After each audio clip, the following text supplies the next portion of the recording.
There's more to imagine when you listen, so let your imagination soar with Audible. Audible has audio titles from every genre that will inspire you to imagine new worlds, possibilities, and ways of thinking. As an Audible member, you get to choose one title a month to keep from their entire catalog. Enjoy an exciting reawakening of a beloved classic with the Audible original David Copperfield by Charles Dickens, produced by Academy Award-winning director Sam Mendes, starring Ncuti Gatwa, Helena Bonham Carter, and Theo James. This adaptation breathes new life into a familiar tale. New members can try Audible free for 30 days. Visit audible.com/imagine or text IMAGINE to 500-500. That's audible.com/imagine or text IMAGINE to 500-500. Welcome to Money for the Rest of Us, a personal finance show on money, how it works, how to invest it, and how to live without worrying about it. I'm your host, David Stein, and today is episode 124.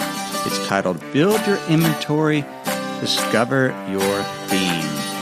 First, to start off, I want to apologize to members of the Money for the Rest of Us Hub. I said I would cover a particular topic today, looking at where we are in terms of the economy, in terms of markets, in terms of just the progression of the recovery compared to where we were back in 2009 when the recovery began, particularly as the Federal Reserve anticipates again as they meet next week on September 21st, I believe, this is 2016, on whether to raise interest rates or not. And I found it's Tuesday night. I'm supposed to release the podcast tomorrow, and I just didn't get it all pulled together, so I'll release that next week. I just want to do a little more prep.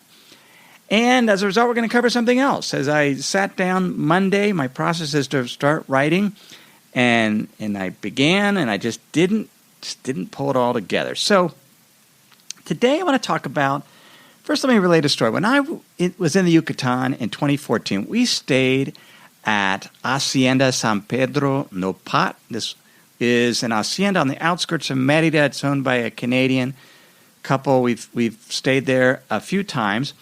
And in 2014, when I sat there at the breakfast table on the veranda of the hacienda, and a little boy nudged me with his book. His name was Faris, and he looked to be about 3. He was the son of the hacienda's cook. Faris opened the book to a colorful 2-page spread filled with rabbits, cows, and other animals camped out in a bedroom setting. ¿Qué es esto? Faris asked, pointing to a rabbit. Conejo, rabbit, I said. Faris repeated the words and asked for others. He sometimes pronounced the names in English, other times in Spanish.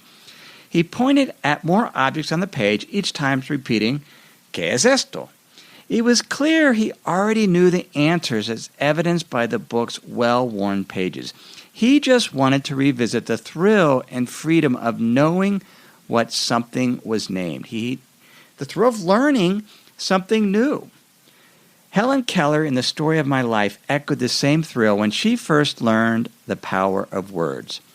She wrote, "We walked down the path to the well house, attracted by the fragrance of honeysuckle with which it was covered. Someone was drawing water, and my teacher placed my hand under the spout. As the cool stream gushed over one hand, she spelled out in the other the word water. First slowly, then rapidly. I stood still, my whole attention fixed upon the motion of her fingers. Suddenly, I felt a misty consciousness as of something forgotten, a thrill of a returning thought, and somehow the mystery of language was revealed to me. I knew then that W-A-T-E-R meant the wonderful, cool, something that was flowing over my hand. That living word awakened my soul, gave it light, joy, set it free. I left the well house eager to learn. Everything had a name, and each name gave birth to a new thought. As we returned to the house, each object that I touched seemed to quiver with life. That was because I saw everything with a strange new light that had come to me." Now, as I read those words and I related the story of Faris, there's something in my head that says, I've already said that before in an earlier episode. And if I did, I apologize. Maybe I did. I love that quote from Helen Keller. I remember in the second grade that thrill of learning. We were learning to write cursive script, and my teacher Miss Shevney introduced a new letter every few days, and then we would dutifully practice it on wide-line paper. I remember just the excitement of figuring out, well, how does the B connect with the letter that was introduced? And that was just really, really cool. That same year, I remember learning how to write Roman numerals. And both cursive and Roman numerals felt like discovering an entirely new language. The summer of after the second grade, I went to a summer school. Mr. Petzel, the third grade, or Mr. Petzel, Pelzel, the third grade teacher wanted to teach a handful of students how to speak Spanish. And so I took Spanish and was thrilled to pick up new words and phrases like libro and biblioteca. As a teen, I also had satisfaction in learning new things. I mastered magic tricks and a new serve, how to serve in ping pong. Those were skills I generally picked up from books from the public library and then practiced with my hands. I was thrilled as an adult when I learned HTML and launched my first website in 2005 to sell our house, and later that year to launch a blog to document a trip to Australia with my son. Since 2004, I've consistently had some type of website, either a blog or something else that I've run on my own. I remember the thrill of learning investing. In undergrad, buying my first stock with an online broker. Now, increasingly, my learning today involves digital tools, either getting the information from the internet or an ebook, or implementing what I learned, at least partially, with the computer. The physical world has merged with the digital world. It's rare now for someone to show me how to do something in person. The one exception would be Dick teaching me how to fish. I'm more of a book learner. That's how I learn best. Although I rarely read physical books anymore. Most of it's electronic. Perhaps I should read actual books and hold them in my hand and turn the pages. Anne Magdalene Bente R. Germo and Kolbjorn Bronick, obviously probably mispronounced the names, conducted a study with Norwegian 10th graders where they showed reading comprehension was greater when students read the material on a printed page versus a PDF document. And I'll link to that study as well as the other show notes at moneyfortherestofus.net. It's episode 124. Or if you want to sign up for my Insider's Guide, I will have emailed those show notes to you along with a summary article. And you can also sign up for that at moneyfortherestofus.net. Or you can text the word Insider to the number 44222 if you're a U.S.-based listener. Last weekend, I went with my family to the Teton Raptor Center. This was in Wilson, Wyoming, just over the pass from Victor, Idaho, which I talked about a few weeks ago. And the lecture was from a well-informed instructor. She was a volunteer with the AmeriCorps. I'm not sure she had started college or in between college, but she was providing some national service for about a year with the Teton Raptor Center. In this Raptor Center, they rehabilitate raptors, eagles, kestrels, owls, etc. They also provide some education. The volunteer gave a lecture. It lasted about an hour, and she held live raptors in her hand. First a kestrel, then a barn owl, and finally a screech owl. She shared amazing facts like how a kestrel can see in ultraviolet, picking up the glow of vole urine from 60 feet in the air. And then these voles just leave this little track of urine to mark their path, and the kestrels can see the ultraviolet light of that reflection and find their prey. She also related how the bald eagle, the U.S. national emblem, is a bully and a scavenger who, while being an adept hunter, prefers stealing fish caught by osprey. Ospreys are probably even better hunters, but they're smaller than bald eagles, and if an eagle wants that fish, it's going to get it. I admit, after about 30 minutes into the presentation, I was restless. The seats were hard, and I had my fill of bird facts. I resisted the temptation to look at my phone, but I was annoyed at myself for not having the patience to sit for an entire hour when there were live birds as props. Joelle Redenstrom is an author and a teacher. She recently wrote in the online website Aeon. And she wrote, while my students, undergraduates at Boston University, who are taking classes on writing and research, agree that there's a problem if they can't go 50 minutes without checking their phones, few of them can resist, despite knowing that this is my biggest pet peeve. In the minutes before class, the ones I used to spend shooting the breeze with students about TV shows, sports, or what they did over the weekend, we now sit in technology-induced silence. Students rarely even talk to each other anymore. Gone are the days when they gabbed about the impossible chemistry midterm they just took or the quality of the food at the dining halls. Around the 30-minute mark in class, their hands inch toward their backpacks or into their pockets, fingers feeling around for the buttons as though their mere shape offers comfort. When I end class, they whip out their phones with a collective sigh of relief, as though they've all just been allowed to go to the bathroom after having to hold it all day. Now, even in class, they have their laptops there, and most of them are doing something else. She mentioned in the same article, University of Waterloo professor posted a postgraduate student at the back of the lecture hall to observe what the students were doing, and 85% of them were doing something unrelated to the class on their laptop. A similar Cornell University study confirmed most students engage in high-tech doodling and or some form of communication during class. And the author of the article, Joelle, wonders, at $65,000 a year to attend Boston University, why aren't the students focused specifically on the lecture and not getting distracted? But is it entirely the fault of the students? We are able, it seems like with so much information at us, we're able to process it faster. And if this teacher is teaching in the same way that they did 25 years ago, then that's a problem. I remember my high school. My high school consisted of the teacher wrote the notes on the board, and I copied it in my notebook. And I essentially endured high school. And I actually had to revisit that a few years ago. My son wanted to take and get our motorcycle endorsement. And to do that in Idaho, you had to sit in this classroom for over 2 weekends. And for 6 hours, we sat, and this teacher made us pay attention as he just wrote stuff on the board, and we wrote it down. I thought, literally, I was going to go mad.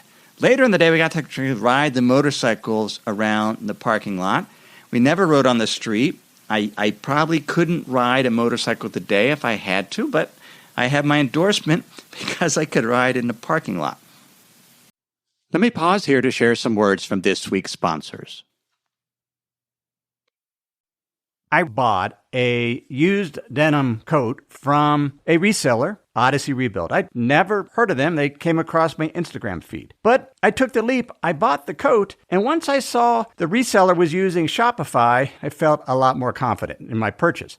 I got a confirmation email from Shopify. I got confirmation when the item was shipped and one when it arrived, and I could track it all along. Businesses that want to grow use Shopify because they're able to sell whenever their customers are scrolling or strolling on the web, in their store, on their feed, and everywhere in between. Businesses that sell more sell on Shopify, just as Odyssey Rebuild does.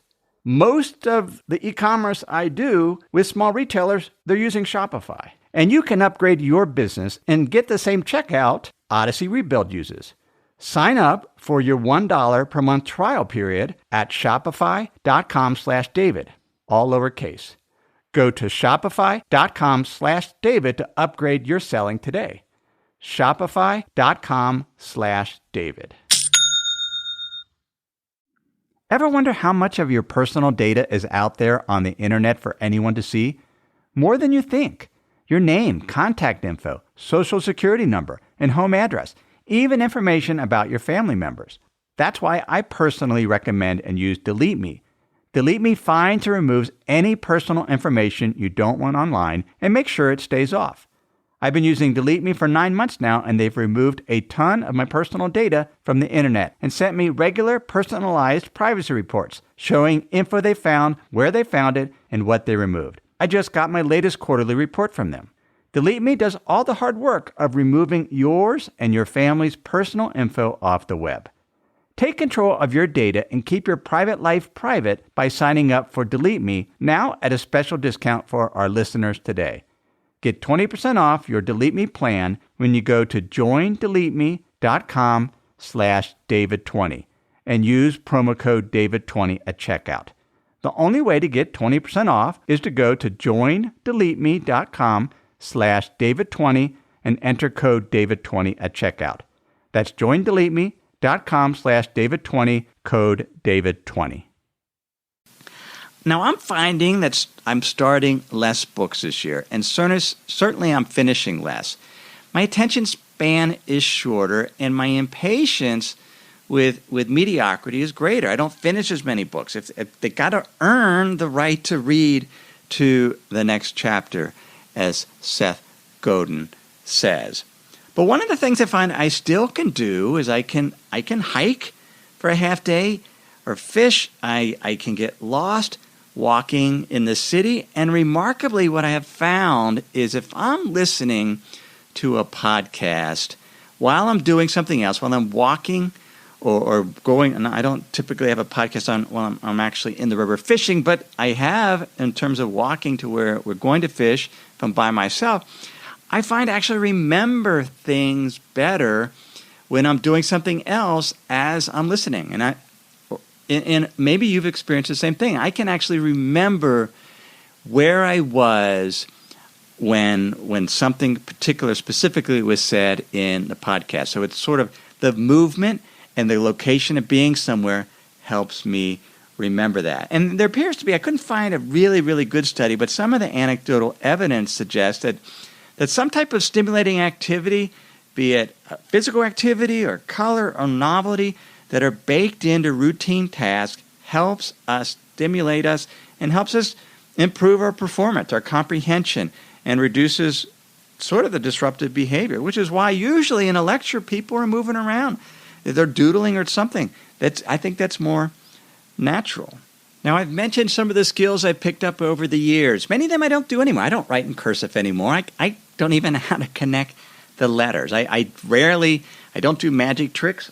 Sometimes I play ping pong, still play tennis, spend a lot of time. Well, hardly ever play tennis. I actually played tennis for the first time after doing that episode of when I talked about my tennis career in high school. I actually played with Dick, my fishing mentor. We went out and we played tennis. He's 73. He's out there playing tennis. And I lost because I'm just not that good anymore. But just found joy in the process of getting a serve in and getting a nice backhand or forehand. So many of the skills, and think of the skills you have, we just don't use anymore. We've collected inventory and we don't use. Many that we do use, but as we go through that process of lifelong learning, hopefully there are some themes that we pick up that we find that we consistently do over time. There's certain things that I do. I can sit and write for 6 hours. If I'm working on an article prepping for the podcast, I can spend time recording it. I find I process and learn by teaching and writing. And that's something I've consistently done throughout my career. We need to find the balance between learning new things, but also continue with one theme so we can get better and better at it and become experts. Now, in your 20s, and I've seen this with my kids, they're still trying to figure out what is that theme. And there you're trying many, many more things. But eventually we have to at least settle on one or two things so we can continue throughout our life while continuing to add new skills. But if we got one or two things, then we can get better. Back in episode 28 of the show, I introduced the Zhuangzi. This is ancient Chinese philosopher, wrote about 300 to 400 BC. And he tells a story in this book. He mentions there was a cook who butchered an ox for a king. And each stroke of the knife was perfect. It never hit a bone or got caught in a tangle. And the whizzing sound of the knife made was as music. And the smoothness of each cut left the knife as sharp as the day it was made, even though it had never been sharpened. Now the king noticed the grace with which the cook prepared the ox, and here's what the cook said. He put down his knife and said, "What I love is the way, something that advances beyond skill. When I first started cutting up oxen, all I looked at for 3 years was oxen, yet I was unable to see all there was to see in an ox. But now I encounter it with the spirit rather than scrutinizing it with the eyes. My understanding, consciousness, beholden to its specific purposes, comes to a halt, and thus the promptings of the spirit begin to flow. I depend on heaven's unrivaled perforations and strike the larger gaps, following along with the broader hollows. I go by how they already are, playing them as they lay. So my knife never has to cut through the knotted nodes, where the warp hits the weave, much less the gnarled joints of bond. A good cook changes his blade once a year. He slices. An ordinary cook changes his blade once a month. He hacks. I've been using the same blade for 19 years, cutting up thousands of oxen, and yet it is as sharp as the day it came off the whetstone. For the joints have spaces between them, and the very edge of the blade has no thickness of it at all. When what has no thickness enters into an empty space, it is vast and open, with more than enough room for the blade. That is why my knife is still as sharp as it has come just off the whetstone, even after 19 years. Now that's a butcher, and just sort of can see the gaps because it's intuitive. He doesn't focus on his eyes. It's all unconscious. He's gotten that good at the activity. Now, sometimes he hits roadblocks. He says when he comes to a clustered tangle, realizing that it is difficult to do anything about it, I instead restrain myself as if terrified until seeing comes to complete halt. My activity slows and the blade moves ever so slightly. Then all at once I find the ox already dismembered at my feet like clumps of soil scattered on the ground. Wow, to be an expert like that. That's why we need to find a theme. I saw this recently. One of my favorite authors is Ann Patchett. I've been reading her first novel. It came out in 1992. She wrote most of it in her head while working as a waitress at TGI Fridays. She had got an undergraduate degree in writing and a graduate degree in writing, and she had worked at it, but then she went back to Tennessee and took a job as a waitress, one, because she hadn't sold any writing, she needed the money, and two, just to sort of allow some time to write. She wrote in her memoir, it's called The Getaway Car, a practical memoir about writing and life. She writes, "There were things I learned about writing while working as a waitress that I hadn't come during my student years. And the first was my own level of commitment. As months went by, I knew I wrote because it was a joy. And if I kept on being a waitress forever, writing would still be my joy." Yet she was going to finish the novel. This was her getaway card, this first novel. I wrote it. It's pretty good. I'm reading it. I haven't finished it yet. It's not as good as her other book. She has a book that was released today. I pre-ordered it. It's called Commonwealth. It's been 24 years since her first novel. The Commonwealth starts. The christening party took a turn when Albert Cousins arrived with gin. I've only read 3 pages, and it is just so subtle. She's an expert writer because she spent 25 years doing it. You know, when you read an Ann Patchett book, you are in good hands. I'm going to take my time reading it because it's just going to be so well done. She's like a butcher in the Zhuangzi, but she writes with the pen. Recent Japanese movie I saw on Netflix called Sweet Bean, and it centers on a character named Sentaro who's middle-aged, and he runs a small dorayaki shop, which are Japanese pancakes. Sometimes they're filled with bean paste. And you watch that movie and you realize he's an expert. It comes natural. And when somebody else comes, a new employee, to try to do it, it just doesn't come. And so we need to be, one, learning new skills always. That gives a thrill to life. and it builds up our inventory. We need to take those skills and we need to be constantly creating and shipping new things so we can use those skills, and some of them will fall away and we won't use them again for years. But ultimately, we then want to find a theme that's something that's a strength that comes easy to us, that we can then continue to take on to the next level. And part of that is finding the right environment that we work in best. And sometimes it's hard to recognize that. I've had a recent experience with somebody I'm close to where they have been practicing a skill for the past 4 to 5 months, and they realize that this isn't the right fit, that they don't want to be inside all day for their employment. And now they're exploring something else. And they're in that position because they're young. That's the time to do it, when you're young.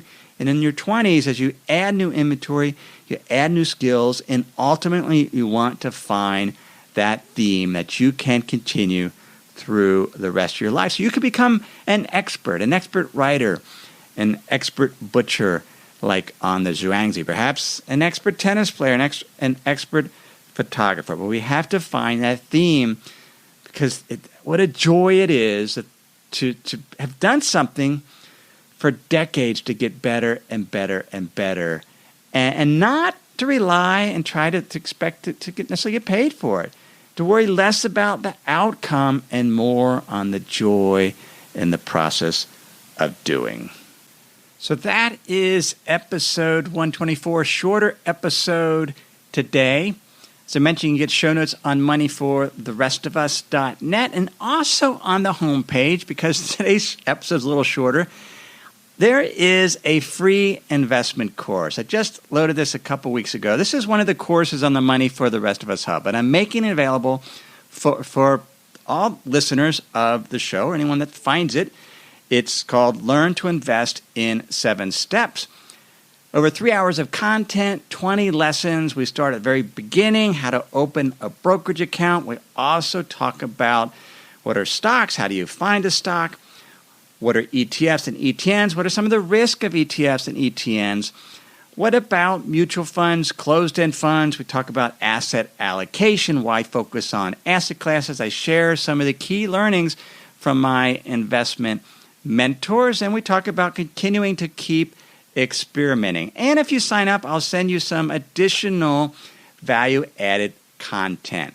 And I re-recorded some of the videos. We talk about how we improve over time. I was listening to some of the earlier videos in that just too slow. So I re-recorded them to make them faster. And you've noticed that in the podcast. I speak faster now than I did when I first started, primarily because we process information faster. So go to moneyfortherestofus.net and sign up and register for that free investment course, Learn to Invest in 7 Steps, and that'll make up for the little shorter episode today. Everything I've shared with you in this episode has been for general education only. I have not considered your specific risk profile. I have not provided investment advice at all. This is simply general education on money, investing in the economy. Have a great day.